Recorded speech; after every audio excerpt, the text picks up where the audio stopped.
Welcome back, everyone. It's time for our favorite time of the show, Sunday Sit Down. I'm joined today by Kurtis Gregory. He's a state representative and former Mizzou football player. Kurtis, first, just thanks for joining us. Oh, thank you so much for having me on. I'm excited to be here. So we're going to talk about everyone's favorite topic, NIL, name, image, likeness. It seems to be the big topic all around college sports right now. We're going to start with just how much it's actually changed college athletics in general.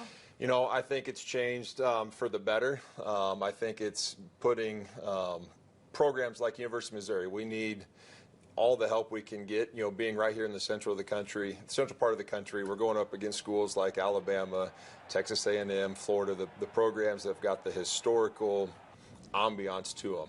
And this gives us an opportunity to compete on a national level, to get those top-tier blue-chip recruits to come into Columbia, Missouri and play for the Tigers, or UCM and play for the Mules, or Northwest Missouri State, a great Division II program up in Maryville. It's going to give all these colleges an opportunity to get the best players for their universities. How specifically do you see it helping Mizzou, like you said, compete with teams like Georgia, Alabama, other big schools in the SEC?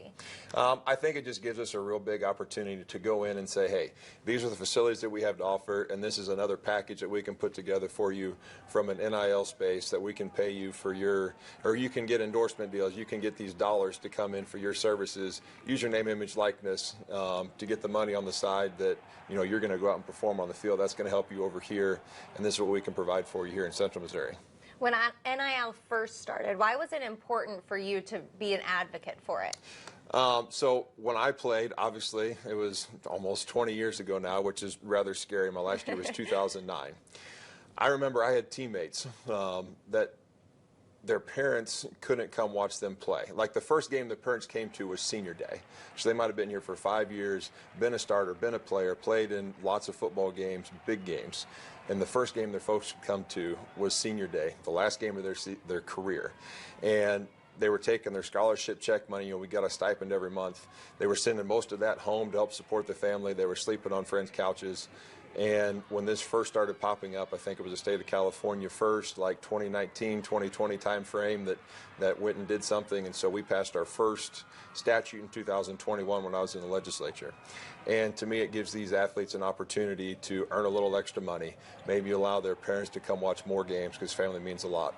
And so to me, it was just a way to really open it up for everyone to take part in something that a normal college kid might be able to do.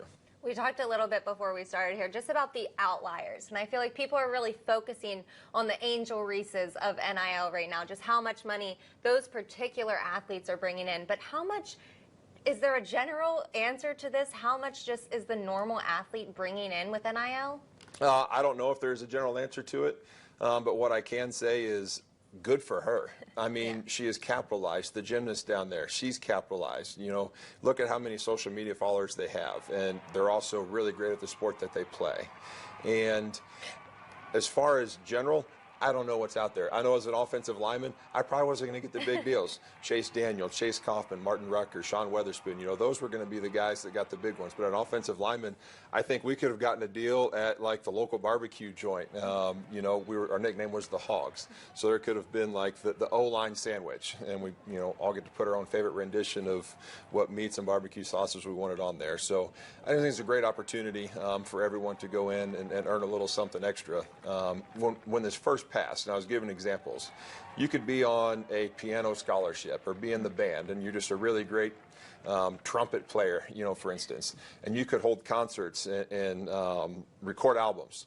But if I happen to be a football player, and William Moore, he was a free safety for us, and he also liked to do rap music. Mm-hmm. He couldn't have recorded any type of album and put on Spotify to make money off of it. Yet if he was just a normal student, he could, and he could still maintain that scholarship. Looking back, there's an amendment that passed last month in the state of Missouri. Just talk us through some of the changes that made for NIL. They were big. I think of Mizzou taglines they used to have back in the day. One of them when I was playing was Mizzou on the move. We're on the move. We're on the move again with what we passed this year. This puts us to the forefront of the NIL game. One of the ones I'm most excited about was we're going to give an opportunity for our coaches, athletic department personnel to go in and actually discuss NIL deals with high school recruits. Once their national letter of intent is signed in the state of Missouri, it's just relating to the state of Missouri, so we won't be able to do this in Kansas or Iowa. But once that national letter of intent is signed, they can start receiving compensation. Then we also went in and passed law to where NCAA and SEC or governing conferences can't come in and interfere with the deals that players have received. It's evolved very quickly, and I feel like some of these athletes are all of the sudden, pulling in a lot of money, like we mentioned. I go back to the Spider-Man reference that I like. With great success comes great responsibility. You mentioned that the coaches are now involved in helping these athletes. Just how important do you think that the education side of this really is for the athletes? The education side is huge. That was something we really went in and addressed this year. Before, we just had it listed as one financial literacy class a year, and I got this one from Florida. They went in and really beefed up their financial literacy side of things. And so we went in and added now that need to be at least 2 workshops a year.